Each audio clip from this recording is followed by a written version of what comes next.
Trust the process. Trust the process. And trust the process. Trust the process. This process.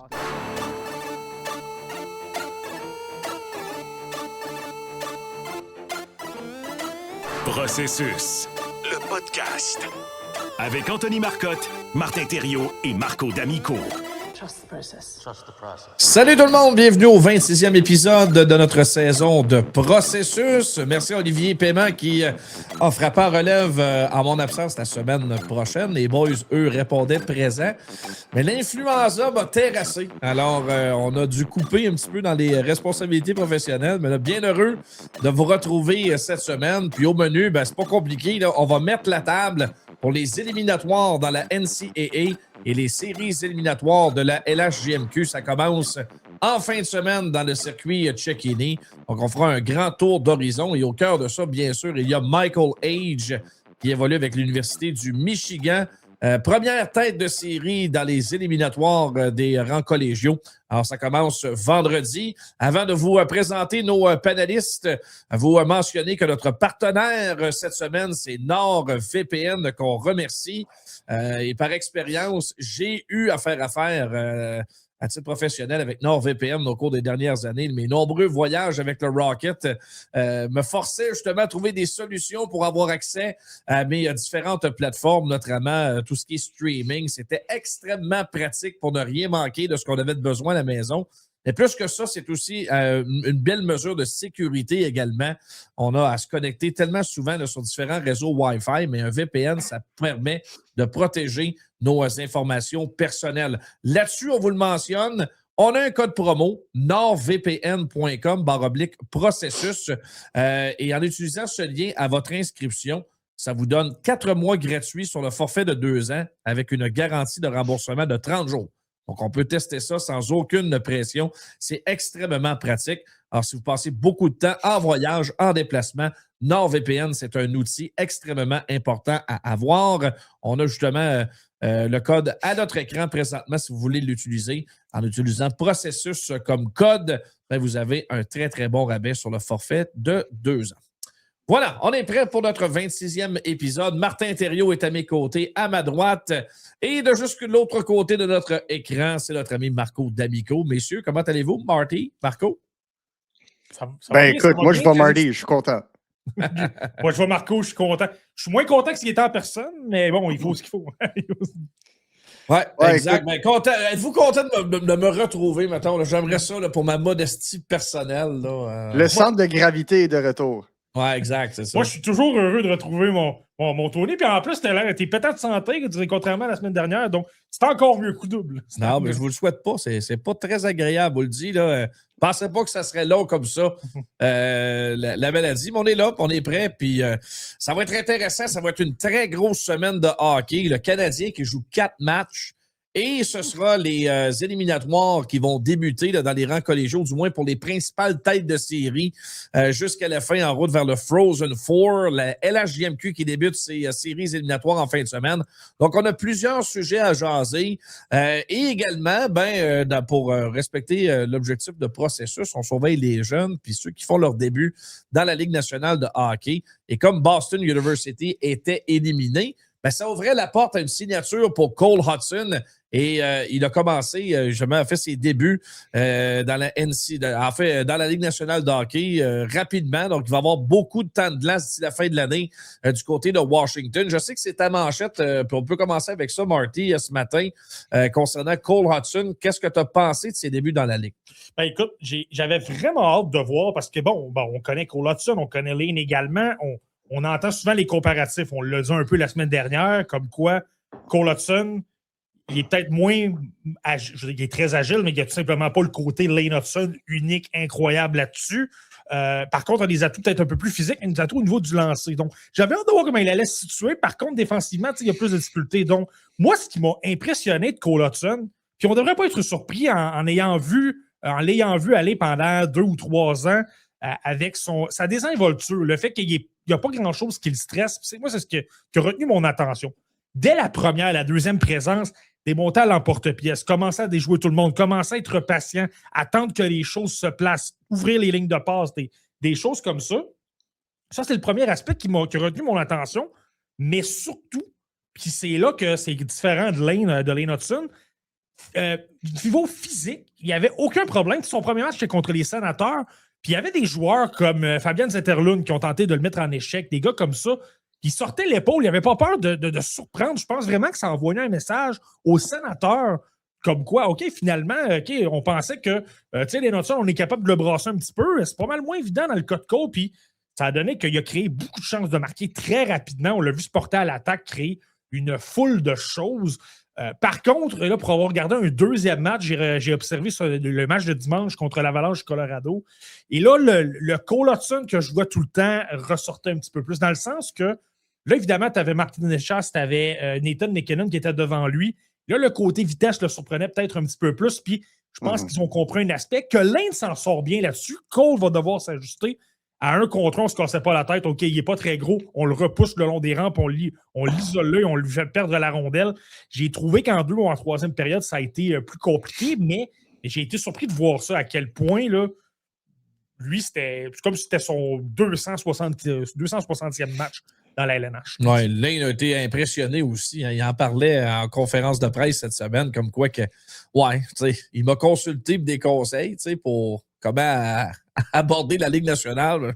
Pour moi, ce ne sera pas trop long que c'est moi-même qui va demander à mon frère certains conseils pour la suite des choses. Quand même une bonne entrée en matière, Marco, pour le jeune Hudson. Ouais, mais c'est certain que Cole a un peu plus de chien que son frère. C'est sa personnalité. Si tu le rencontres, tu vois vraiment la différence entre les deux. Et Lane est plus réservé, plus, disons, cérébral dans son approche. Cole Hudson, all gas, no breaks. Ce gars-là, vraiment, là, il aime la combativité, il aime le contact. Sa capacité de battre les joueurs le long de la bande pour ensuite s'apporter dans la zone payante, en zone défensive, c'est ce qui le rend le plus intéressant comme défenseur offensif pour moi. Il a un très bon tir, mais ça va prendre une période d'adaptation. C'est certain que QI hockey, juste en termes de positionnement, en général, je pense que Lane avait le dessus sur son frère au même âge. Donc, c'est certain que c'est quelque chose qu'il va devoir travailler absolument. Et écoute, en termes d'entrée en matière, jouer contre le Colorado, ton deuxième match, c'est jamais facile. Mais je crois que c'est un joueur qui va continuer à évoluer. Du côté de Washington, on voit gros pour lui. Là, on le voit comme étant le futur du côté gauche sur la première paire éventuellement. Lui et Jacob Chychrun, 1 et 2. Donc, une très belle profondeur là-bas. Mais pour moi, encore une fois, c'était 100% automatique qu'il allait signer son contrat d'entrée à la fin de sa saison universitaire. Et je pense que les partisans des Capitals sont en train d'avoir un avant-goût assez spécial pour lui parce que ça va être tout un joueur pour ce club-là qui est en mode reset, on va se le dire. As-tu l'impression, Marco, que le fait qu'on ait échangé John Carlson, ben ça peut-être... qu'on ait sacrifié Carlson, oui, on était dans une situation exclue du portrait des séries, puis la valeur était bonne sur le marché, mais est-ce que le fait de savoir que le jeune Hudson s'amenait, ça a été plus facile de laisser partir Carlson? Je sais que du côté du clan Hudson, il était un peu déçu que Carlson n'était pas là parce qu'il le voyait comme étant le partenaire parfait pour Cole, pour vraiment lui permettre d'atterrir avec les Capitals calmement. Mais écoute, c'est une business. Tu sais, je peux comprendre les Capitals. Tu n'as pas de John Carlson de signer à partir de la date limite des échanges, puis tu as un choix de premier tour sur la table. Écoute, tu sais, il n'y a personne qui va s'en cacher. Là. On sait tout ce que les Capitals s'en vont. Là. Ils ont très bien repêché les 3 ou 4 dernières années. Ça va peut-être prendre 2 autres dans l'ère post-Alexander Ovechkin. Mais écoute, quand tu as la possibilité d'ajouter un gars comme Cole Hudson, selon moi, va être exactement ce que les Capitals pensaient qu'il allait avoir une fois qu'ils ont transigé pour Rasmus Sandin. C'est ce genre de défenseur offensif élite en devenir. Et pour moi, écoute, c'est vaut mieux commencer cette aventure maintenant. Et spécialement avec le départ de Carlson, il va avoir toutes les opportunités jusqu'à la fin de la saison. Et ça va lui permettre de venir au camp l'année prochaine prêt pour non seulement se tailler une place, mais être un des meilleurs défenseurs de cette équipe-là. Puis pour faire du pouce là-dessus, les gars, je suis curieux de vous entendre parce que de Cole Hudson, on peut parler également de Cole Eiserman. Lui aussi éliminé, devenait disponible, aurait pu, enfin, il a signé son contrat avec les Islanders de New York. La différence, c'est qu'il signe un contrat de la Ligue américaine pour aller rejoindre le club école des Islanders à Bridgeport. Ils sont sur une poussée actuellement pour faire les séries éliminatoires. Situation un petit peu différente, c'est certain. Ouais. Mais le jeune Eiserman a accepté de commencer son contrat de la Ligue nationale simplement l'année prochaine. C'est quoi la lecture que vous en faites de ça? Marco. Ben écoute, moi, ce que je sais, c'est que la saison de Cole Eiserman, même si Cole Hudson, c'est un choix de deuxième tour et que Cole Eiserman est un choix de premier tour, 20e au total, un choix avant Michael Age, Cole Hudson a joué comme un choix de premier tour. Cole Eiserman ne l'a pas. Et écoute, tu es dans ta deuxième saison dans la NCAA, pas à un point par match avec Boston University, alors que tu as Cole Hudson à côté de toi, spécialement pour les avantages numériques. C'était pas Boston University, oui, ils ont grandement déçu. Et je crois que du côté de Cole Eiserman, on peut dire qu'il a grandement déçu selon les attentes. On s'attendait à un joueur qui était capable de soulever son club offensivement. Il n'a pas pu faire ça. Donc, les Islanders avaient le gros bout du bâton tant qu'à les négociations. Puis c'est rare, là, c'est le premier attaquant choisi en premier tour à passer par la Ligue américaine depuis Maki Samoskevich. Puis avant ça, c'était Dylan Larkin, si je me trompe. Donc, c'est pas souvent qu'on voit ça. Parmi les joueurs collégiaux américains, là, c'est ce que tu veux dire. C'est ça. Parmi les joueurs issus de la NCAA, choisis en premier tour, qui font le saut en attaque, c'est très rare. Tu sais, on l'a vu avec le Canadien de Montréal, avec Jacob Fowler l'année passée, mais avec des gardiens de but, c'est pas mal la norme de passer par la Ligue américaine. Avec des attaquants de premier plan comme ça, c'est très rare. Et ce qu'on a vu avec lui, ça démontre qu'il a du chemin à faire. Les Islanders ne le voient pas comme étant un des 3 meilleurs espoirs de l'organigramme en ce moment. Tu as Sean Aitchison qui lui aussi vient juste de signer son contrat pour l'année prochaine. Tu as Victor Eklund, il a déjà, lui, un contrat d'entrée. Il devrait d'ailleurs probablement se joindre à Bridgeport dans pas long si les choses vont bien. Tu as Cal Ritchie qui joue avec le grand club en ce moment. Et après ça, on commence à parler de Cole Eiserman. Et c'est un peu ça c'est là où Cole Eiserman, ils veulent qu'il joue, ils veulent qu'il s'acclimate un peu au rang professionnel parce que de le faire le saut dans la Ligue nationale alors que les Islanders sont en pleine course, il n'allait pas jouer. Il n'est pas encore du calibre de la Ligue nationale comme, mettons, Cole Hudson l'est en ce moment. Et je pense que les problèmes de Cole Eiserman sont des problèmes qui sont très dangereux pour la Ligue nationale de hockey. Tu sais, les exemples de joueurs qui ont signé des contrats dans la Ligue américaine, souvent, ça arrive parce que ton équipe a énormément de profondeur à l'attaque, tu n'as pas vraiment de place. Donc, tu sais, prenons Dylan Larkin, il y a plusieurs années, c'était ça. Je donne 2 exemples. Le Wild du Minnesota ont donné des contrats d'entrée à des joueurs de la NCAA qui sont partis dans la Ligue américaine par la suite, Luke Connon et Matt Boldy. Boldy a commencé dans la Ligue américaine. Mais ces situations-là, c'est que le Wild avait de la profondeur. On avait des ailiers, on n'avait pas vraiment de place pour les faire jouer, donc c'était compréhensible. Dans le cas d'Eiserman, honnêtement, ou même si on a de la profondeur un peu à l'aile du côté des Islanders, il y avait certainement une place pour un espoir du calibre de Cole Eiserman. Mais là, c'est que tu le regardes jouer. Et ça, honnêtement, les gars, c'était déjà inquiétant son année de repêchage, je me souviens. Il y avait des signes, là. Je me souviens, au début de l'année, je l'avais 2e de ma liste et il a terminé 11e. Ça, parce que je ne voyais pas énormément de progression. Je me souviens, on lui avait enlevé James Higgins parce que les deux n'étaient plus dans le même programme et tout ça. Puis tu voyais qu'il se cherchait un peu. Puis c'est là mon problème, c'est à 2 niveaux. Et ça, pour la LNH, c'est mortel. C'est quelqu'un qui ne crée pas énormément de jeux. C'est un marqueur, mais il a besoin d'être alimenté. Et je vous le dis, les gars, j'ai regardé son match dans la Ligue américaine. Il tire. Puis tu pourras avoir 5 gars dans la ligne de tir, puis il tire. Ça, c'est un problème de sens du jeu, de lecture de jeu. Et dans la LNH, ça va simplement s'améliorer. Puis le match que j'ai regardé en passant, là, même au niveau de son tir, il n'a pas fait grand-chose. Et deuxièmement, c'est un gars super intense, Cole Eiserman. Tu ne peux pas lui enlever la pédale au plancher, va aller frapper, mais le problème, encore une fois, je reviens au sens du jeu, c'est une poule pas de tête. Il va arriver dans le coin, en ligne droite, le joueur va l'éviter, il va avoir une bonne agilité, il va tourner ses hanches, puis tu le sors du match complètement, Cole Eiserman. Dans sa zone, c'est la même chose. Parfois, il est trop excité, il est trop agressif. et tu peux le sortir facilement de son schéma défensif. Donc, dans la LNH, s'il fait ça, surtout dans une course aux séries, et puis c'est sûr que ça ne fonctionnera pas. Donc, c'est dans cette optique-là. Puis, selon moi, Yzerman, autant lui que l'agent en étaient conscients, se sont dit bon, ben, écoute, ça va devoir passer par la Ligue américaine, j'ai des choses à travailler. Puis, chapeau dans le cas d'Yzerman, je pense que ça, au moins, c'est une bonne chose dans son cas. Mais oui, au niveau du style, c'est vrai. T'sais, on va comparer à Michael Age, c'est vraiment pas ça.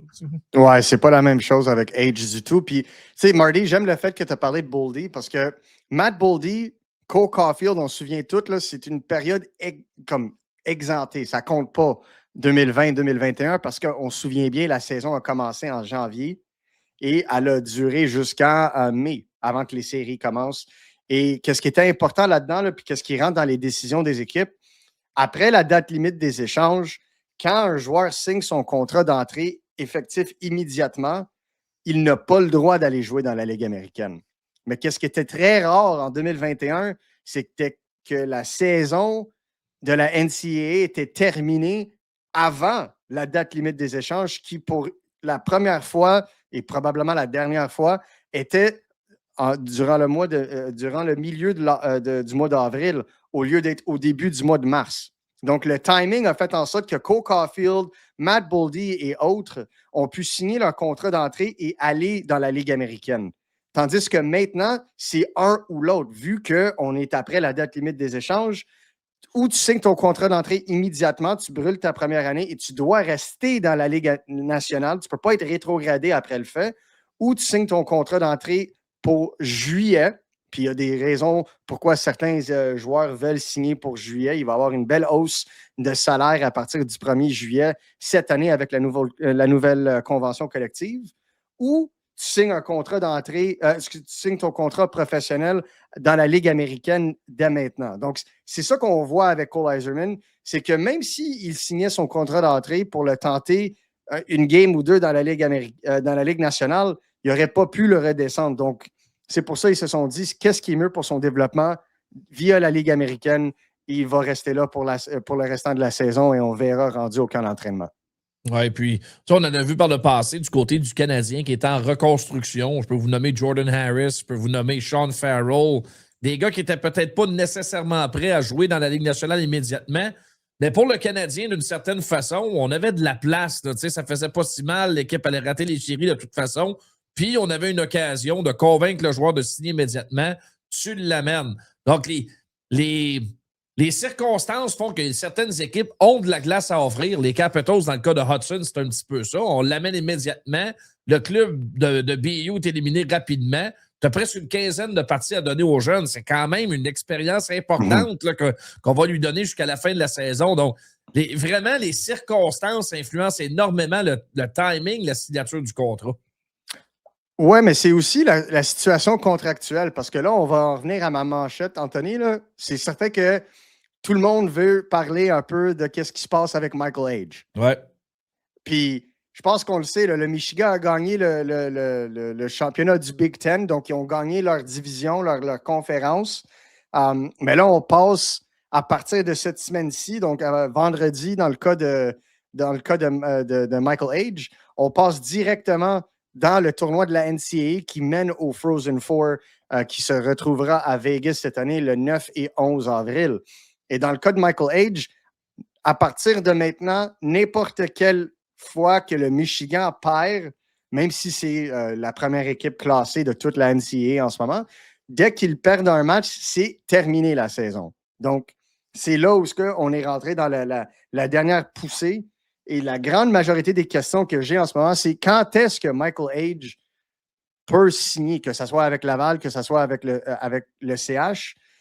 Ça peut être en fin de semaine. À la fin de cette fin de semaine-ci, ils jouent Bentley vendredi et ensuite le gagnant de Minnesota Duluth et Penn State, dont Gavin McKenna, le dimanche. Donc, si le Michigan perd un de ces deux matchs-là, c'est saison terminée pour Michael Age et il peut signer, il peut faire le saut au rang professionnel à partir de ce moment-là. Si le Michigan gagne leurs deux matchs en fin de semaine, ils s'en vont à Vegas et le plus tôt que le Canadien peut signer Michael Age serait le 10 ou 12 avril. Et après Et ça, la on va saison discuter, prend fin de bien sûr. 14. Fait que, Et c'est c'est ça. Mais ça va être Il- intéressant en fin de semaine. Bentley, en principe, les gars, Marty, ne devrait pas embêter Michigan. Ça prendrait une méchante surprise. Mais Penn State, c'est loin d'être impossible. C'est une équipe qui, certainement, devrait vendre chèrement sa peau dimanche. Moi, c'est pas Penn State, je veux regarder. Moi, je pense que Gavin McKenna et Penn State, si j'ai fait mes prédictions, je pense qu'ils vont perdre en huitième de finale. Par contre, Minnesota Duluth, moi, selon moi, je regarde pas les 16 parce qu'il y a Michigan, là, mais les 15 autres formations, je pense que l'équipe qui peut le plus embêter Michigan, c'est Minnesota Duluth. Peut-être pas le même talent, peut-être pas la même profondeur, mais on joue un style. Au niveau philosophique, là, Minnesota Duluth, c'est une équipe qui joue dur. On joue solide le long des rampes. On a souvent des vétérans. On joue dans une association NCHC qui est, selon moi, en fait, c'est selon souvent les experts, c'est la meilleure association parce que c'est un style très LNH. L'exécution est pratiquement la même. Le détail le long des rampes, le jeu défensif est toujours très solide. Puis honnêtement, souvent, c'est des équipes de la NCHC qui gagnent le championnat national. Regardez, Minnesota Duluth, justement, Denver. Et je pense que cette équipe-là peut vraiment embêter Michigan. Et on a de la force de frappe en attaque également, notamment les frères Plante, Max Plante, l'espoir des Red Wings de Détroit, l'un des meilleurs pointeurs de la NCO au complet. Lui, surveillez-le, il va jouer à Détroit dans les prochaines années. Mais ce test-là est très important. Moi, je dirais, au-delà du Frozen Four et tout ça, là, le match de... Bon, évidemment, il n'y a rien de garantie, mais moi, le match de dimanche, je le surveille énormément. Parce que s'il peut y arriver quelque chose, c'est là. Ouais. Surtout parce que ça, il faut le mentionner, Michael H. s'est blessé dans la finale du Big Ten. Moi, je pense qu'il va être là quand même. Il va peut-être jouer malgré des bobos, mais justement, jusqu'à quel point il va être correct? Parce que je le regardais sortir de la patinoire, il avait de la difficulté à mettre du poids sur sa jambe droite. Là. Et Michael H., c'est là qu'il est unique, qu'il est très important à Michigan. C'est de loin la meilleure arme offensive. C'est l'arme au niveau vitesse, c'est l'arme au niveau créativité. Et si tu le perds, tu n'as plus vraiment cette option-là. Tu n'as pas le deuxième joueur de centre qui t'amène un énorme avantage sur toutes les autres formations. Donc, je surveillerais peut-être un peu ça. Oui, 100% d'accord. S'il y a un upset, je pense que ça va se donner vendredi. Mais aussi, Marty, la question semble aussi être Montréal ou Laval. Puis je pense que le Canadien de Montréal, de ce que je sais, le Canadien de Montréal aimerait le signer un contrat d'entrée et le faire jouer un match avec le CH avant la fin de la saison. Puis après ça, on verra à quoi a l'air les séries. Je sais qu'il y a des pour et des contre de signer Michael H., brûler sa première année immédiatement parce qu'il va avoir 20 ans dans le mois d'avril. Il va être vu comme un joueur de 20 ans selon la Ligue nationale au moment où il signe. Donc, il va brûler la première année. Et il y a des avantages pour ça. Premièrement, si Michael H. signe immédiatement après sa saison avec le Canadien, ça brûle sa première année. Ça permet au CH de renégocier un nouveau contrat à partir du 1er juillet 2027.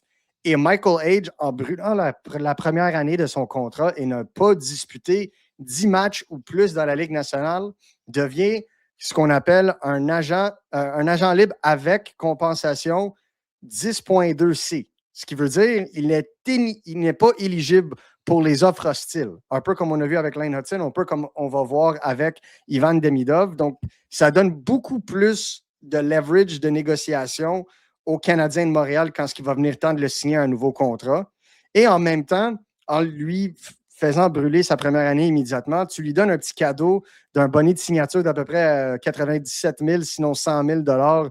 Good job, buddy. Et le Canadien détient présentement assez de place pour l'intégrer dans l'alignement, que ce soit les 3 derniers matchs de la saison ou le dernier match de la saison. Ça ne devrait pas être un problème. OK. Bon, ben là, la question que je me dois de vous poser, si on prend pour acquis que le Canadien s'apprête à signer Michael H. pour lui faire brûler une année de contrat, de l'amener dans la formation d'ici la fin de la saison, il Taski, est-ce qu'on lui fait de la place ou pas? Elle est là, la question. Et si tel est le cas, si on lui fait de la place, vous le jouez où? Dans la formation actuelle du Canadien. Prenons en considération que Kirby Dach devrait revenir dans un horizon de 2 semaines à peu près et que Josh Anderson, c'est toujours au jour le jour. Donc, tu as 2 attaquants de plus dans le portrait de Martin Saint-Louis au moment où on se parle. Marty. Ça change vite. Hein? Je regarde les trios des Canadiens présentement, puis je pense qu'on va lui donner 1 ou 2 matchs vers la fin de la campagne, des matchs où, si tu es chanceux, si les Canadiens font les choses comme il se doit, c'est des matchs qui ne compteront pas. Là, on va pouvoir les jouer pour la forme. Là, tu vas donner un poste à Michael Age. Sinon, je regarde les 4 trios, puis je le vois nulle part parce que je trouve que tout est bien fait. Tu sais, Juraj Slafkovský, présentement, je n'ai pas besoin de rien dire à quel point ça se passe de façon incroyable avec Caulfield et Suzuki. Par la suite, le trio de Kapanen, Newhook et de Demidov, ça va bien également. Et tu sais, c'est parce que l'option, la logique deviendrait de sortir Brendan Gallagher de la formation. Mais là, ce que tu veux, enlever le vétéran qui a le plus d'ancienneté au sein de l'équipe. Je comprends qu'il y a moins de patins, il est peut-être moins efficace et tout ça, mais les matchs en série ralentissent. Tu as besoin de gars d'expérience pour calmer les jeunes autour. Je pense que c'est là que Gallagher a quand même son importance. Et c'est là j'ai de la difficulté à voir Michael dans une formation, mais simplement pour la forme de lui donner un bonbon, de tu l'as mérité, tu as travaillé très fort, on pense que tu es de calibre pour la Ligue nationale de hockey. C'est simplement que, bien honnêtement, les Canadiens ont probablement l'une des plus belles profondeurs à l'attaque dans la Ligue en ce moment. Donc, ça complique un peu les choses de l'entrée dans la formation tout de suite. Et s'il arrive quelque chose, disons qu'il y a des blessures parce qu'il y en a tout le temps, ben Michael Age devient une sacrée belle option. Ça devient un peu comme Dave Boyum avec le Wild l'an dernier. Le Wild n'avait pas de place. On ne l'a pas fait jouer de match dès le départ. À un moment donné, il y a eu des blessures. On l'a inséré dans la série de premier tour contre les Golden Knights de Vegas. Mais Boyum méritait tout simplement de jouer là parce qu'il avait été incroyable. Donc, je le vois un peu de la même façon pour Age. Mm-hmm. Absolument, moi je suis 100% d'accord avec Marty. Je pense qu'il va se faire donner, tu sais, on parle de qui va tasser. Je pense que dans la stratégie de faire jouer Michael Age, ça ne serait pas pour tasser un vétéran dans une situation critique, ça serait plutôt pour lui donner un bonbon alors que le Canadien serait, si les choses vont assez bien, ça verrait une place déjà assurée en série et on parle du dernier match de la saison et tu le fais jouer... Écoute, personnellement, là, moi, je le ferais jouer au centre les derniers matchs de la saison.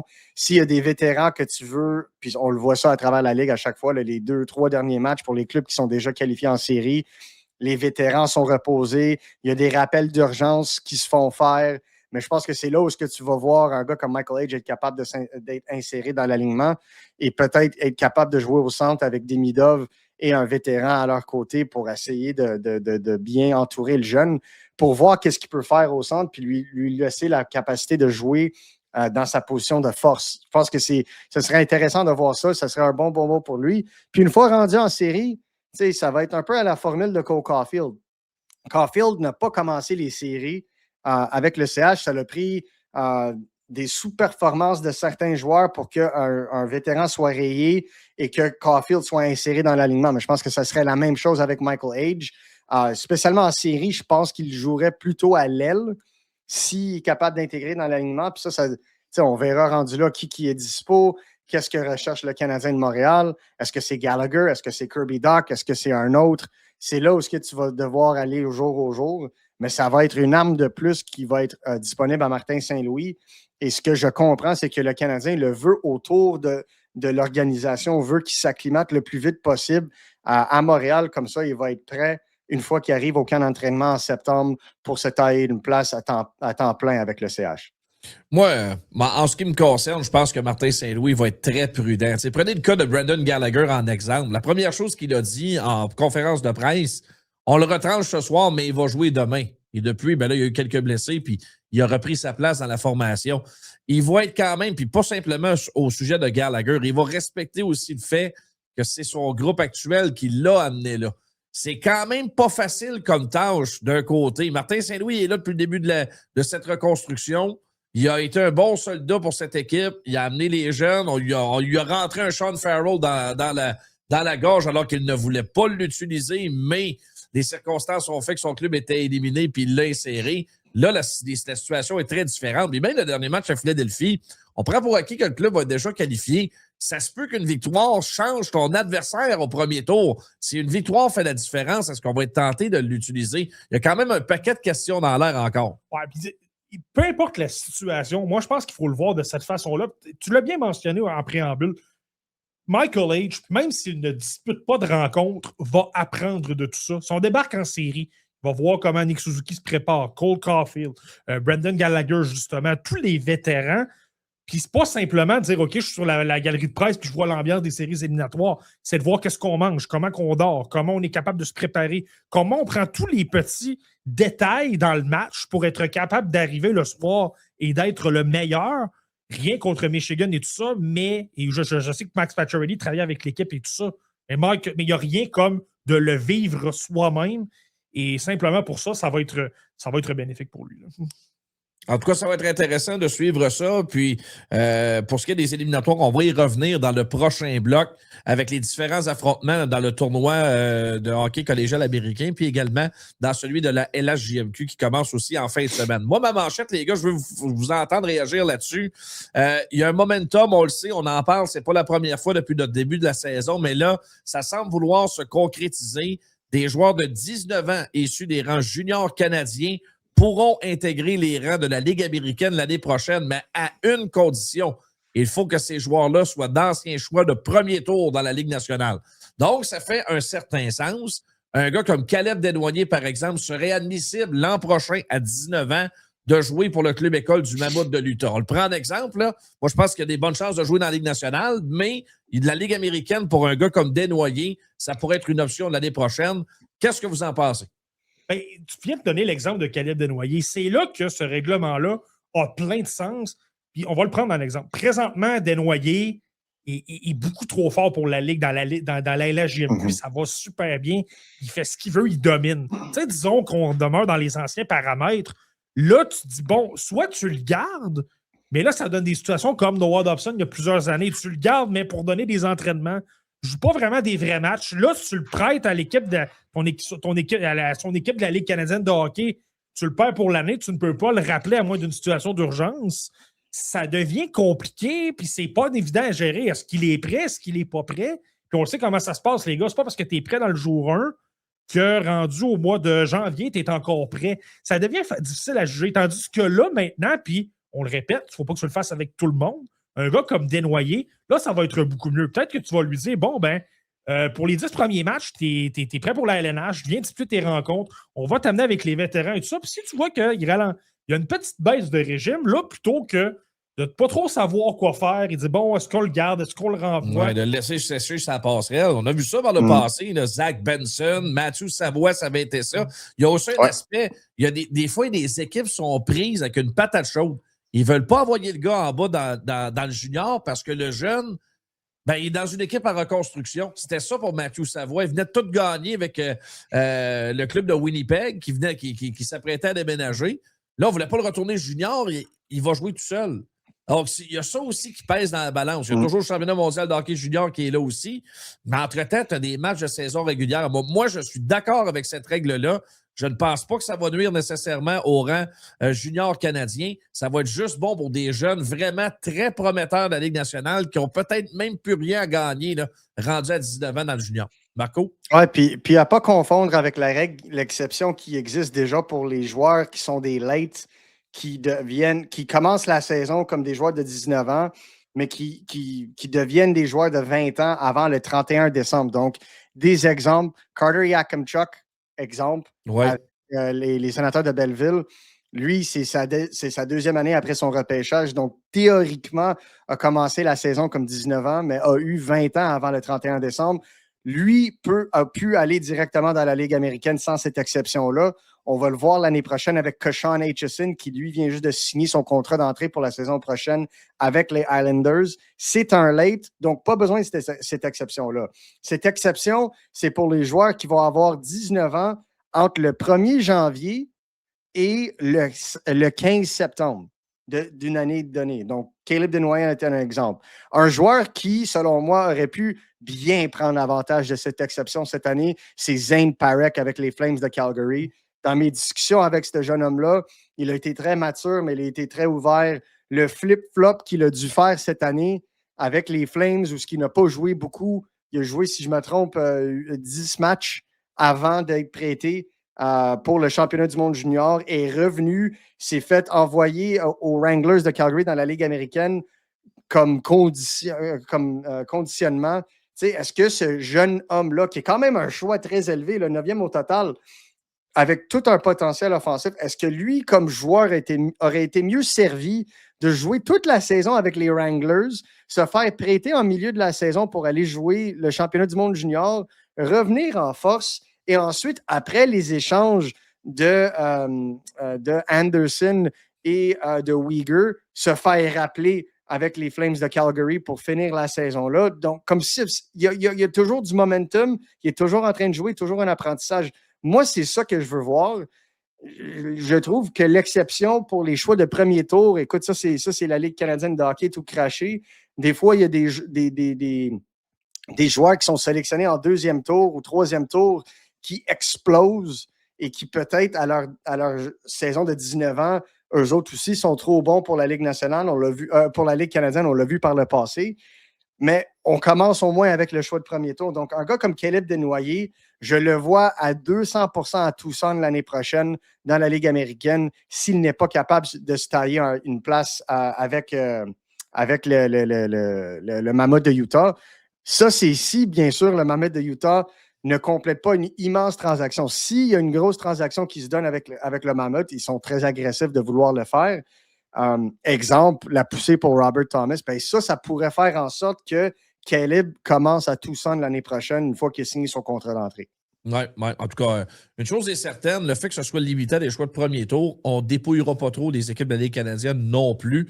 Il va peut-être y en avoir 1 ou 2 par année qui vont entrer dans cette catégorie-là, dans cette exception, puis pourront jouer dans la Ligue américaine l'année suivante. Donc, ce n'est pas encore confirmé, mais à toute fin pratique, là, on s'approche d'une résolution là, dans ce dossier-là entre les clubs de la Ligue canadienne puis ceux de la Ligue nationale de hockey. Les gars, on va faire une très courte pause. On salue notre partenaire NordVPN qui vous présente le 26e épisode de Processus. Et au retour, on départage les différents affrontements dans les rangs collégiaux américains pour en route vers le Frozen Four et également pour les séries éliminatoires de la LHJMQ en route vers le trophée Gilles Courteau. Processus. You win! Avec Anthony Marcotte, Martin Thériault et Marco D'Amico. On poursuit notre 26e épisode de Processus avec Martin Thériault, Marco D'Amico. Allons-y justement à nouveau avec les éliminatoires. Ce ne sont pas des séries, ce sont des éliminatoires dans les rangs collégiaux américains. Et on continue de cheminer. Ce sera un énorme week-end alors qu'on a les 16 meilleures équipes de première division collégiale américaine qui vont s'affronter dans différents marchés. Il y aura d'ailleurs du hockey pas tellement loin de chez nous, là, à Albany, dans l'État de New York. Là. Si ça vous tente d'aller voir Michael Age, il n'est pas tellement loin là, pour en fin de semaine, dont son premier match à 17h30 vendredi contre l'Université Bentley. Tout de suite après, ce sera Minnesota Duluth contre Penn State. Et la conclusion de cette portion du tableau, dimanche après-midi, toujours à Albany, New York. Sinon, dans le bas du tableau, on aura Western Michigan contre Minnesota State, Denver contre Cornell. Et de l'autre côté, troisième tête de série cette année, c'est Michigan State qui va jouer contre l'Université du Connecticut, Dartmouth contre Wisconsin et les deuxièmes favoris, North Dakota contre Merrimack et un affrontement bien intéressant, Providence contre Quinnipiac. Alors, ce sera les affrontements en fin de semaine, tous les matchs vendredi, entre autres, et il y en aura également dimanche là, pour déterminer qui s'en ira faire un tour à Vegas dans quelques semaines. Va être intéressant. Pour moi, c'est de l'excellent hockey. À chaque année, j'essaie de regarder des matchs, d'agripper les espoirs du Canadien à travers, où il se trouve là-dedans. Mais ça va être vraiment du hockey de très, très grande qualité. N'hésitez pas, si vous avez la chance de regarder des matchs en fin de semaine. C'est un des plus gros week-ends de la saison dans le hockey américain. Marty. Ouais, moi, je pense qu'il y a une première à voir dans ce tournoi éliminatoire-là, puis vous allez me voir venir. C'est justement avec les fameux exodes de joueurs de la Ligue canadienne de hockey qui se sont amenés dans l'NCAA. Finalement, ce qui est arrivé, c'est que oui, les grosses puissances se sont améliorées. Évidemment, Michigan a ajouté un paquet de joueurs canadiens. Michigan State, nommez-moi les équipes, il y en a plein. Mais là, ce qui est intéressant, c'est que même les petites formations, je vais te donner un exemple, Merrimack, puis là, tu vas trouver ça bizarre parce que c'est quelqu'un qui a joué dans la Ligue américaine l'an dernier, mais Justin Gill, là, qui a eu une très, très belle carrière dans la LHJMQ pendant longtemps, là, se retrouve du côté de Merrimack. Quinnipiac, là, je peux te nommer Antonin Véro, qui a été extraordinaire, meilleur pointeur de la LHJMQ notamment, se retrouve à Quinnipiac, joue là avec Martus Vidicek. C'est toutes des équipes qui se sont améliorées. Donc ça fait en sorte que, à l'exception de peut-être une ou deux formations, même les universités plus faibles, celles qui, en théorie, on se disait, bon, ils vont arriver là, bonsoir, t'es parti, puis c'est terminé. Là, ils ont une chance vraiment légitime de donner une opposition, de rendre du hockey intéressant. Puis par conséquent, si tu enlèves les pires joueurs pour mettre des joueurs moyens, voire bons, ben, le calibre de jeu va augmenter énormément. Moi, c'est ça que j'ai hâte de voir. Tu sais, quand on va débarquer au Frozen Four, ça va être les grosses puissances, là, à quel point ça va patiner, à quel point il va y avoir de l'intensité. Clairement, on en a vu un peu cette saison parce que certaines formations s'affrontent dans leurs associations respectives. Mais ça va être intéressant. Moi, je regarde vraiment le duel des gardiens de but du Canadien de Montréal entre Denver et Cornell. Ce Quentin Miller contre Alexis Cournoyer, ça risque d'être très intéressant comme clash, ça aussi. L'autre club que je surveille de très, très près, c'est Michigan State. Pour moi, là, si les choses vont comme si on le croit, là, il y a une espèce de cheminement destiné entre les deux équipes du Michigan et Michigan State en ce moment, selon moi. Là. Tant si longtemps que Michael Age est en santé, je pense qu'un one-two punch au centre de TJ Hughes et Michael Age est très difficile à contrer, mais du côté de Michigan State, Charlie Strammel, Caden Lindstrom, bien sûr Porter Martone qui est en feu. Donc, tu sais, pour moi, c'est ces deux gros clubs-là que je regarde. Ils ne peuvent pas s'affronter avant le Frozen Four. Puis même, je pense que si c'est au Frozen Four, ça serait qu'en finale, vu que les deux clubs étaient très haut classés dans le pairwise. Donc, pour moi, là, c'est ça qui s'annonce assez révélateur et assez le fun. Et en théorie, ils pourraient s'affronter en demi-finale, Marco. Demi-finale. Ouais, ils pourraient. C'est ça que je vois. Donc, c'est quand même intéressant, là. Oui, mais à moins qu'il y ait une surprise. Moi, je pense qu'il va y en avoir une quelque part. Là. Théoriquement, là, dans un tournoi comme ça, c'est bien, bien rare que les 4 finalistes sont là au Frozen Four habituellement. Ouais. C'est un match. Et le calibre est très élevé. Un match, clairement, tu peux avoir une surprise. Puis moi, je pense que l'équipe qui pourrait causer une surprise, le North Dakota, je les aime beaucoup. Je pense que c'est une équipe excellente. Puis écoute, c'est pour ça qu'ils sont classés deuxième. Mais Quinnipiac et Providence, je pense que le gagnant de cette game-là pourrait causer une surprise pour le restant de le tournoi. Je pense que Quinnipiac avec Ethan Wittenbach en ce moment-là, c'est extrêmement intéressant. Et Providence est un club tellement bien structuré avec les Roger McQueen, John Mustard et Logan Sawyer du Canadien de Montréal que je serais très intéressé de voir le dénouement dans ce côté-là. Là, c'est, je te dirais, la partie que je surveille le plus parce que c'est l'équipe qui sortirait de cette partie-là du tournoi, que ce soit North Dakota, Quinnipiac, Providence. Je pense que c'est le club qui pourrait causer les plus grandes surprises rendues à Vegas au Frozen Four. Marty, tu vois-tu là, des histoires intéressantes là, dans les matchs là, en tant que tel, ou un petit peu comme tu le mentionnais, Marco, là, le duel des espoirs du Canadien devant le filet, mais d'autres choses là, pour toi qui tout de suite te sautent aux yeux, qu'il ne faut absolument pas manquer? Oui, bien, c'est bien évident. Simplement une petite précision pour commencer. Quentin Miller n'a pas joué depuis le retour de blessure. C'est un certain Johnny X qui a pris sa place devant le filet. Puis X, pour l'avoir regardé là, dans ses séries de sa association, était excellent. Je ne m'attends pas à voir Miller devant le filet. Ça, c'est une première parenthèse. On verra. Sinon, moi, évidemment, ça, c'est mon côté espoir admissible au repêchage. C'est sûr que je vais surveiller Keaton Veroff du côté de North Dakota. Parce que Veroff, moi, j'ai regardé quand même quelques matchs dans la deuxième moitié de saison. C'est pas évident dans son cas. Moi, je trouve que l'exécution fait défaut. Lorsqu'on lui amène de la pression, ça devient un peu difficile. Lorsqu'il a du temps, de l'espace, il n'y a pas de problème. Les sorties de zone sont bonnes. Il est capable de comprendre quand transporter la rondelle. Il y a souvent aussi du dynamisme en attaque. C'est pourquoi on en parle comme un espoir, un top 3, top 4, là, lorsqu'il est à la ligne bleue adverse, il est capable de créer de la magie. Mais et puis ça, c'est souvent inquiétant, là, lorsqu'il est débarqué contre des équipes dominantes, des équipes qui avaient de l'exécution, des gros bonhommes, des joueurs expérimentés qui étaient capables de lui limiter l'espace le plus possible, non seulement il n'était pas capable de sortir la rondelle du territoire, mais j'ai vu, et ça, selon moi, c'est hyper inquiétant, même lorsque ça se mettait à tourner dans la zone de North Dakota, il devenait perdu, il ne savait plus où il était, les gars, puis c'était vraiment difficile. Donc là, tu as un peu le message de dire, bon, contre les universités plus faibles, ça allait super bien. Contre les formations plus aguerries, il y a de la difficulté. Là, tu débarques dans le tournoi avec la crème de la crème. Tu as de la pression. Tout le monde parle de toi. Tu t'affrontes encore une fois de très, très bonnes formations. Donc, moi, évidemment, je vais le surveiller parce que je ne dis pas que ça passe ou ça casse, là, mais il peut envoyer vraiment des informations aux recruteurs. C'est encore une fois, c'est compliqué. Il va falloir que tu te poses la question, OK, est-ce qu'il est vraiment capable d'amener au niveau projection dans 3 ou 4 ans son jeu à un autre niveau ou ben, c'est un défenseur de 17 ans qui joue quand même dans un excellent calibre de jeu et qui peut se débrouiller? Pour avoir des informations, je pense, dans ce tournoi-là. OK. Bon, ben, c'est à suivre. Énormément de hockey. Je présume que TSN va présenter quand même plusieurs de ses matchs. Et donc, en fait, simplement de précision, oui, dans le fond, sur la plateforme de diffusion en continu, TSN Plus, tous les matchs sont là. Voilà. Donc, ça, il n'y a pas de problème. Parce que les droits appartiennent à ESPN du côté américain. Ouais. Alors, c'est ESPN qui présente ça du côté des États-Unis. Maintenant, le LHJMQ, maintenant, les face-à-face, les 8 séries de premier tour sont désormais connues. On va vous les nommer. Dans l'Est, Moncton contre Saint-Jean, affrontement naturel, très peu de distance entre les deux rivaux du Nouveau-Brunswick.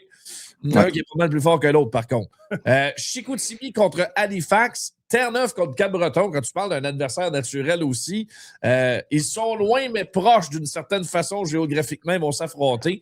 Et on aura Charlottetown contre Québec. Dans l'Ouest, maintenant, Rouyn-Noranda contre Gatineau, rivalité naturelle là. Boisbriand, Victoriaville, ça, je pense que c'est la toute première fois qu'on a un affrontement Victo-Boisbriand en série. Drummondville contre Val-d'Or et Shawinigan contre Sherbrooke. Moi, je vais commencer, là, Tony. La série Armada-Tigre, tu vas prendre pour qui? 2 équipes que tu as décrites dans la formation pour laquelle tu as travaillé contre celle de ton équipe, de ta ville natale. Où tu vas te situer là-dedans? Dans mon cœur, ça va toujours être les Tigres. Qu'on le veuille ou non, les Tigres, c'est mon équipe. Mais c'est toujours le fun, pareil. C'est drôle, même après plusieurs années plus tard, je me réjouis des succès des 4 clubs d'hockey junior pour lesquels j'ai travaillé. On était tellement tissés serrés. Mais l'équipe que j'ai été le moins proche, c'est un petit peu l'Armada parce que je n'ai pas vraiment voyagé avec l'Armada. Mais les 3 autres, Sherbrooke, Chicoutimi puis Victo, tu es très, très proche là, dans ces équipes-là. Là. Donc, c'est sûr que c'est belle fun à suivre. Puis je souhaite ardemment que ce soit l'année des Saguenayens parce que la communauté de Chicoutimi le mérite grandement.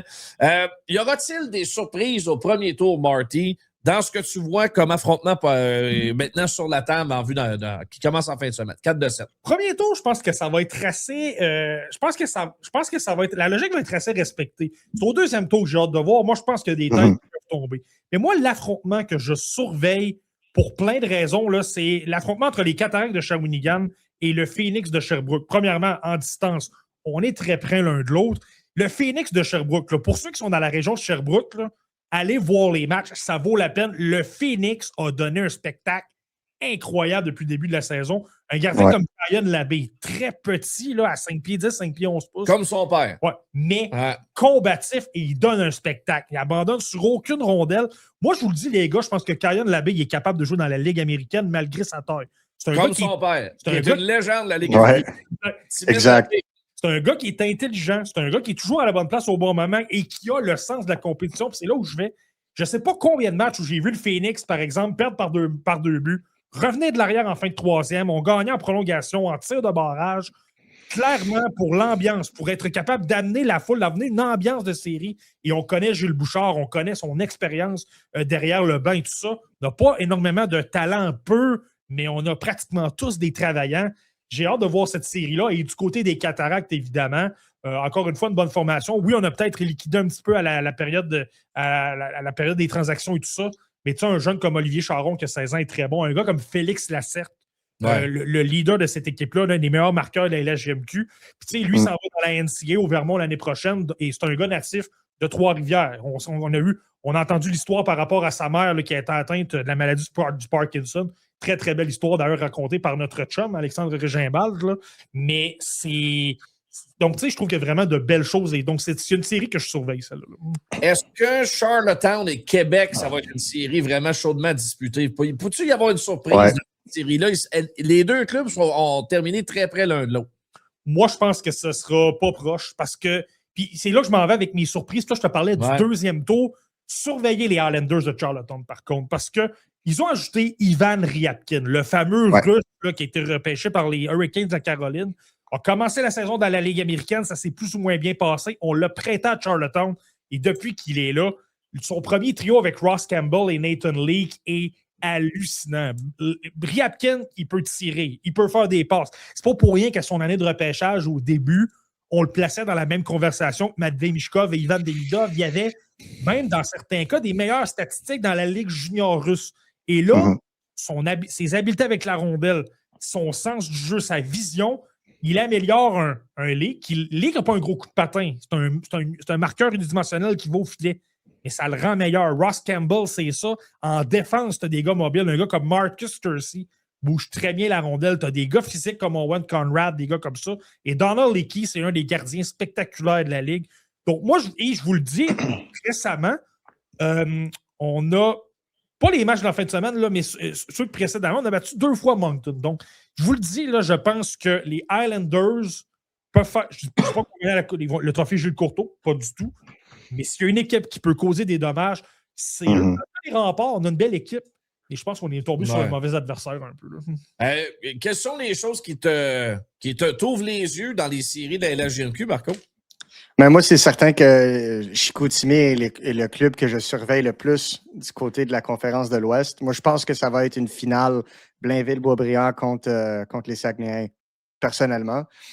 Mais je pense que Chicoutimi va devoir passer à travers Moncton pour s'y rendre. Je pense que ces deux-là, que ce soit en finale, que ce soit en demi-finale, je ne sais pas exactement comment l'organigramme va se faire, mais ces deux équipes-là, pour moi, se trouvent être la crème de la crème du côté de l'Ouest. Oui, Charlottetown peut causer la surprise parce que Ryabkin est tellement un joueur dominant dans les rangs de la JMQ, mais du côté de Moncton, spécialement avec un Caleb Desnoyers qui, by the way, vient tout juste de signer son contrat d'entrée. On en a parlé, il vient de le faire. Donc, c'est un joueur qui va essayer de laisser sa marque avec la JMQ, essayer pour un repeat. Mais je pense que Chicoutimi, écoute, la poussée dans la fin de saison, pour moi, c'est très difficile d'aller contre eux. Et Blainville, je pense que ça fait depuis l'année passée qu'on parle d'à quel point c'est l'année de Blainville cette année. Donc, moi, je pense que c'est ces deux clubs qu'on risque de voir en finale.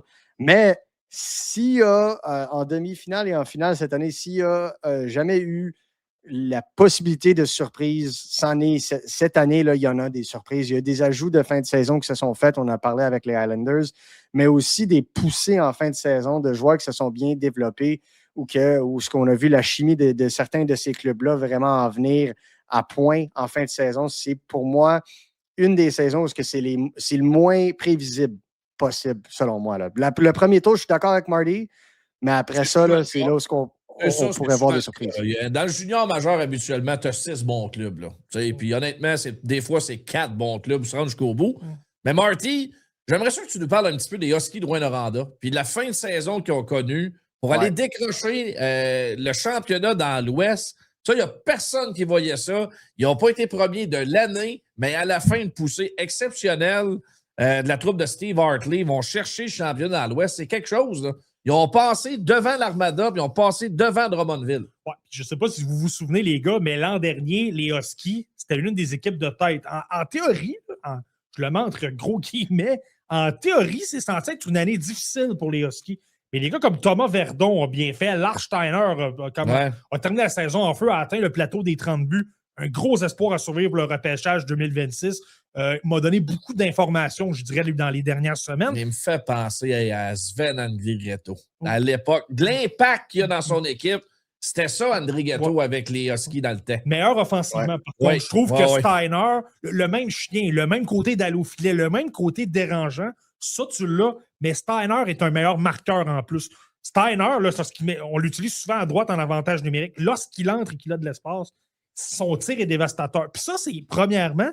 Deuxièmement, tu sais, il y a eu des matchs contre la OHL, là, contre les Wolves de Sudbury, qui donnent une autre idée.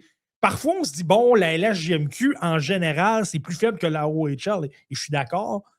Mais là, Steiner, dans ces matchs-là, a été excellent. Même contre des Adam Nemetz, des Jan Kovan, des gars repêchés dans la LNH, des hauts choix au repêchage. Il a été très bon. Il a montré de la hargne, il a montré de la vitesse, il a montré du talent offensif avec les mains, avec le tir. Ça, c'est intéressant. Mais pour revenir au Husky, et je vais inclure les voltigeurs, et c'est pourquoi moi je pense que l'Armada, là, c'est clairement pas gagné. Parce que là, tu affrontes deux formations qui sont peut-être pas les plus talentueuses. C'est pas Moncton puis c'est pas Chicoutimi. Mais on a une ADN, on a des travaillants. Je viens de parler de Verdon, de Steiner, des gars comme ça du côté de Rouyn-Noranda. On a, selon moi, l'un des 3 meilleurs gardiens de but en Samuel Meloche qui est capable d'aider. Mais du côté des voltigeurs, Yann Laris, le gardien de tir au repêchage, est très, très bon. Puis, tu n'as pas vraiment de vedette à part ça à l'attaque ou en défense. Mais ils sont tous à peu près sur le même niveau. Ils ont tous la pédale au plancher. Dylan Dumont, Louis-Félix Bourque, JLC Alessia. Et là, je peux te nommer des noms quand même pas mal. Comme ça, William Dumont, le frère à Dylan. Tu vas en défense, un gars comme Matteo Rotondi qui a amené cette équipe-là au titre il y a 2 ans. C'est une équipe, puis on sait comment Sylvain Favreau est un excellent entraîneur-chef, super bien préparé.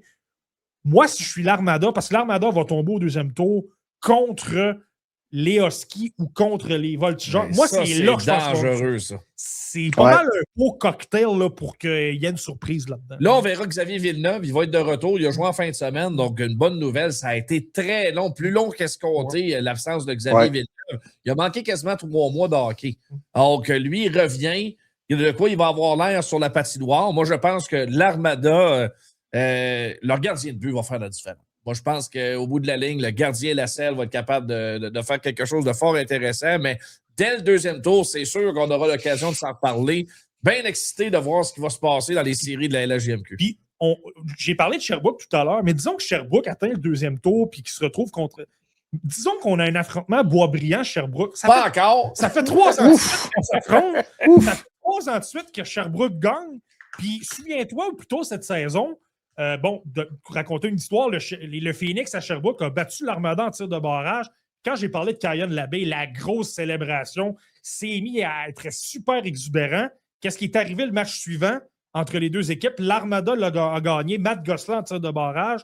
Il s'en va dans le visage à Labbé, fait la même célébration. Donc, en plus, tu as une rivalité qui s'installe avec ces équipes-là. Donc, tu sais, l'Est est intéressant parce que tu as les grosses puissances, mais dans l'Ouest, tu as de la rivalité, tu as des équipes qui sont proches, tu as du talent également. Là. C'est dur de dire à 100% cette équipe-là va se retrouver en demi-finale. Mais est-ce que si la logique est respectée au 2e tour, Marty, et que Sherbrooke passe Shawinigan, est-ce que c'est Boisbriand-Sherbrooke? Est-ce que tu as fait le calcul? Est-ce que c'est possible que ce soit ça qui se produise au 2e tour? Si la logique est respectée, selon moi, Sherbrooke, qui est 5e tête de série, affronterait Rouyn-Noranda. Okay. Et Drummondville affronterait Boisbriand. Moi, c'est mes prédictions. Et c'est là que je pense que pour l'Armada, te retrouver contre Sylvain Favreau, là, selon moi, c'est l'un des 2 meilleurs entraîneurs-chefs de la. Ouais. C'est un gars qui aurait peut-être un poste dans la Ligue américaine dans un monde idéal. Là. Pas évident. Là. Ben, en tout cas, bonne série. Encouragez vos équipes de hockey junior, c'est le temps de le faire parce que ça va être d'excellentes séries éliminatoires. On va introduire notre ami Oli pour les questions du public cette semaine. Yes, sir, les gars. Fait que, encore une fois, n'hésitez jamais à y aller de vos questions dans la section commentaires, évidemment, de notre vidéo sur YouTube. Je commence avec une question de François Bellavance. Salut les gars, pourriez-vous nous dresser un portrait de Logan Stankoven? Il était autrefois perçu comme étant un espoir à haut potentiel. Toutefois, il a une saison plutôt décevante. Que s'est-il passé dans son développement pour justifier une baisse de régime ainsi? Vas-y là, Marco. Écoute, avec Stankoven, je pense que il y a une partie du problème qui est ses débuts dans la Ligue nationale. Je pense que, premièrement, il faut se le dire, il a joué avec une équipe qui, selon moi, est bien meilleure offensivement avec les Stars de Dallas, qui l'ont mis, selon moi, un peu plus à l'œuvre aussi. Tandis qu'avec une équipe comme la Caroline, qui a eu beaucoup de changements, tu ne vois pas autant le même genre d'équipe, le même style. Et je crois aussi que la Caroline a mis beaucoup de pression sur lui aussi en essayant de lui signer immédiatement un contrat à long terme pour essayer d'épargner sur le long. Et maintenant, en le regardant jouer, c'est pas la même énergie, c'est pas la même intensité. Il a traîné certaines blessures aussi. Il n'a pas manqué beaucoup de matchs. Là. Il a quand même joué 70. Mais c'est pas un joueur qui a été 100% en santé. Puis ça le ralentit un peu. Il y a aussi l'aspect chimie. Je pense qu'il y avait une meilleure chimie quand il était avec les Stars de Dallas. On l'utilisait avec des joueurs de premier plan offensivement, tandis que, on le voit en ce moment, là, oui, les alliés, ils l'ont du côté de la Caroline avec Jackson Blake, avec Taylor Hall, Nikolai Ehlers qui s'est joint à cette équipe-là, Seth Jarvis, Andrei Svechnikov, etc. Mais on voit que Stankoven, il y a quelque chose qui manque. Puis d'habitude, c'est qu'est-ce qu'on appelle ceci, le sophomore slump. Je suis convaincu qu'un autre été où il va être capable d'améliorer son coup de patin et continuer à grossir un peu son frame, il va être capable de revenir en force. Mais je crois fermement que c'est simplement une période de transition, spécialement avec un entraîneur comme Rob Brind'Amour, qui est très différent d'avec ce qu'il disait du côté de Dallas. Moi, je pense que ce qui est un peu un problème avec Logan Stankoven, c'était à 2 niveaux. Le côté circonstance ne l'aide pas énormément. Ça fait quand même 2 formations, les Stars et les Hurricanes, qui ont beaucoup de profondeur. Dans le cas des Hurricanes, c'est surtout à l'aile. Donc, c'est sûr que ça convient moins à Rod Brind'Amour. Tu as peut-être t'as l'embarras du choix pour les ailiers à prendre. Ben, c'est sûr que ça devient facile de dire, bon, ben, on va le placer au sein d'un 3, d'un 4e trio, de jouer 12, 13, 14 minutes. Puis c'est là que le temps de jeu peut être affecté. Ça, c'est premièrement. Deuxièmement, puis j'ose croire que ça va s'améliorer, ça demeure un jeune joueur, mais je trouve qu'en ce moment, sa taille, le côté, tu sais, c'est un gars qui travaille énormément, c'est un gars qui va au filet. On l'a souvent décrit, on l'a souvent comparé à Brendan Gallagher pour cette raison-là. Mais là, c'est comme s'il manquait la coche en ce moment. Et là, il est capable de se tenir son bout, il est capable de jouer quand même. Il a quand même une utilité devant le filet et tout ça, mais de dire qu'il est dominant, qu'il est capable d'amener la production là où on s'attendait peut-être qu'elle soit, du moins moi, c'était mon cas, là, il n'est peut-être pas rendu là encore. Donc ça, c'est le côté de dire, bon, qu'est-ce qu'il va faire, qu'est-ce qui va arriver? Est-ce que c'est vraiment le côté profondeur qui va lui nuire et finalement, ça n'aboutira pas pour lui? Ou justement, à un moment donné, il va simplement prendre de la force, de la vitesse et tout ça, de l'expérience, et là, il va s'en sortir. Là. C'est sûr qu'il n'est pas dans un environnement super idéal pour éclore, disons. Exactement. La prochaine, ouais, vas-y, Marco. Oh, excuse-moi, j'allais juste ajouter, je pense que Marty est à 100% dans le mille. Je pense que jouer en Caroline, c'est totalement différent en termes de style de Dallas. Puis il y a une période d'adaptation, bien sûr. Mais je pense que Stankoven a le QI hockey pour réussir dans cette ligue. Mais s'il va jouer le style que veut Rob Brind'Amour, il va falloir mettre des bouchées doubles dans le gymnase cet été parce que je crois fermement qu'il a le potentiel offensif pour être au moins un joueur de 2e trio, que ce soit au centre ou éventuellement à l'aile. C'est ça qu'on va devoir voir. Super. On passe à une question de JC. Salut les boys, que pensez-vous de Benjamin Rautiainen? Bon, je vais être honnête, je ne savais pas c'était qui. Je suis allé voir, vous le connaissez probablement plus. Choix de 4e tour du Lightning au dernier repêchage. C'est un attaquant de 20 ans qui a produit énormément cette saison en Finlande. 77 points en 59 matchs. Les gars, est-ce que c'est un autre vol dans une ronde tardive de la part du Lightning de Tampa Bay? Ben, écoute, au podcast La Relève, j'ai fait une capsule où j'ai exactement titré mon épisode de ma capsule de cette façon-là. Est-ce que c'est un vol du Lightning? Benjamin Rautiainen, il y a un côté où il a été aidé dans le sens qu'il jouait avec un excellent ailier, Joachim Blichfeld, un ancien de la LNH, là, qui l'a beaucoup aidé. Maintenant, dans le style de Rautiainen, je dirais que c'est pas. Il y a de bonnes mains, c'est un gars qui a quand même de bonnes habiletés. C'est pas nécessairement qu'il est très spectaculaire quand tu le vois jouer, mais c'est qu'il est très efficace. Vraiment, son intelligence en hockey est là. C'est quelqu'un qui va toujours être positionné dans les bonnes ouvertures, va alimenter les joueurs pour justement des chances de marquer, capable d'aller au filet. C'est vraiment dans cet esprit-là qu'il se démarque. C'est pas le gars le plus physique, c'est pas le plus dominant à ce niveau-là.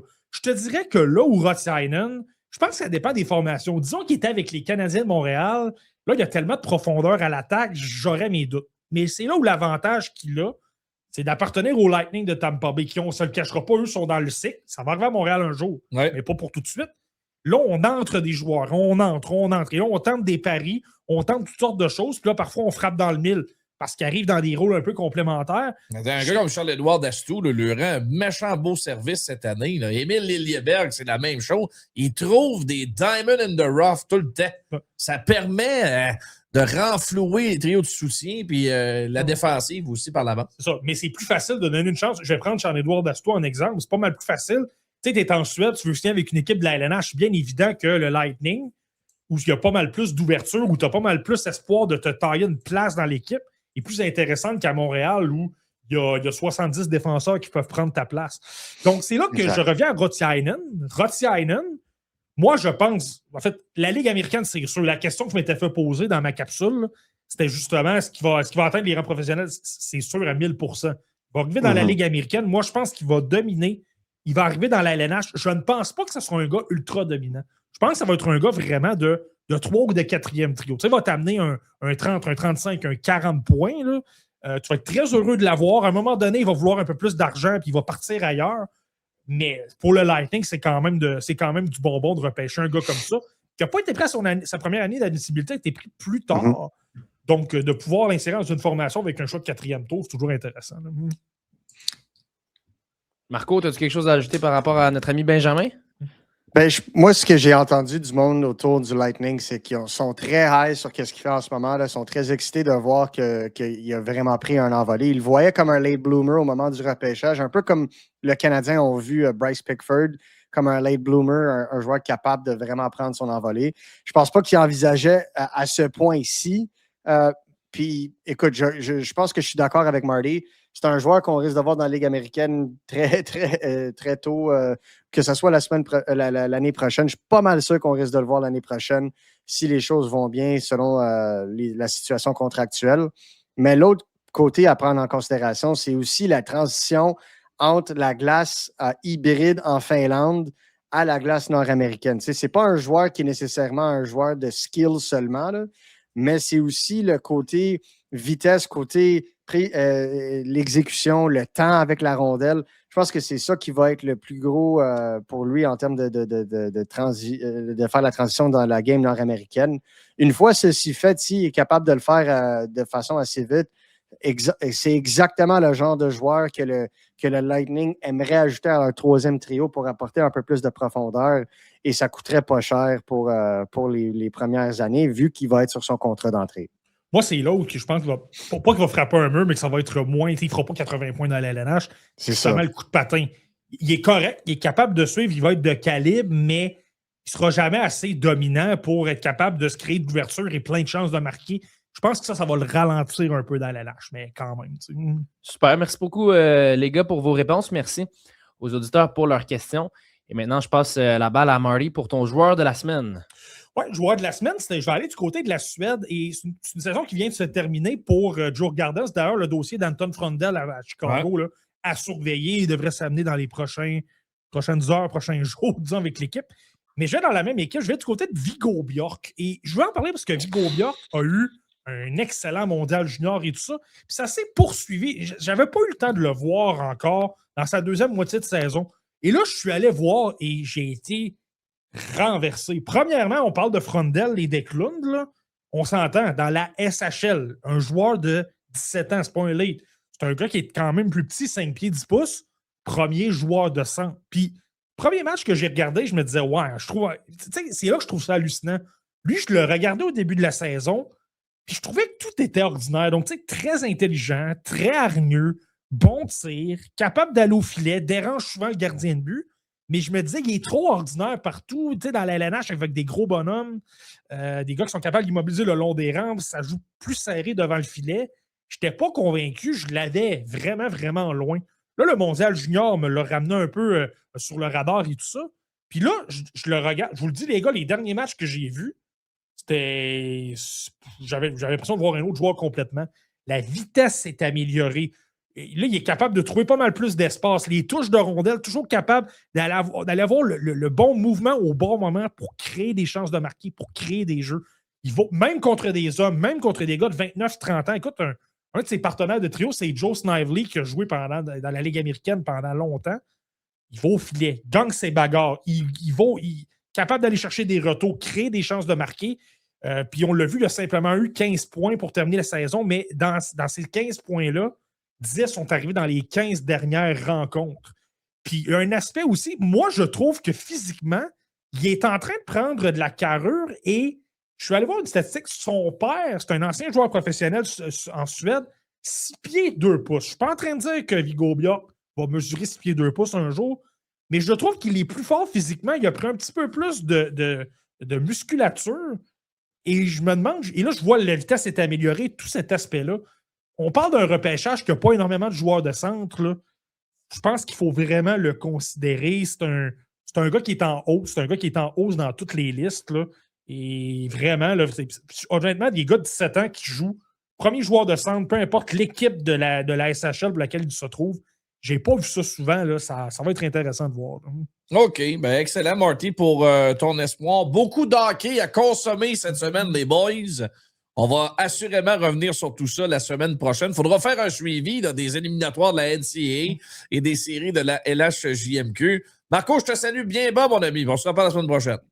Gros plaisir, les gars. À la semaine prochaine et bonne journée à tous les auditeurs et auditrices. On écoute également Marco dans ses interventions en ondes et également avec le podcast sur le marché. Marty, très bonne semaine à toi. Je sais que tu vas être bien occupé avec les séries de la LHJMQ. On se reparle la semaine prochaine. Sans problème. Je l'ai souvent dit. Là, là on est dans mon élément. Les séries, là, c'est là que j'adore ça. Le meilleur temps de l'année. Exact. Ici Anthony Marcotte, au nom de toute notre équipe. Gros merci à Hugo Ringe pour la technique, à la réalisation, notre ami Olivier Paiement. Et on se retrouve la semaine prochaine. Salut tout le monde. You win. Processus. Avec Anthony Marcotte, Martin Thériault et Marco D'Amico.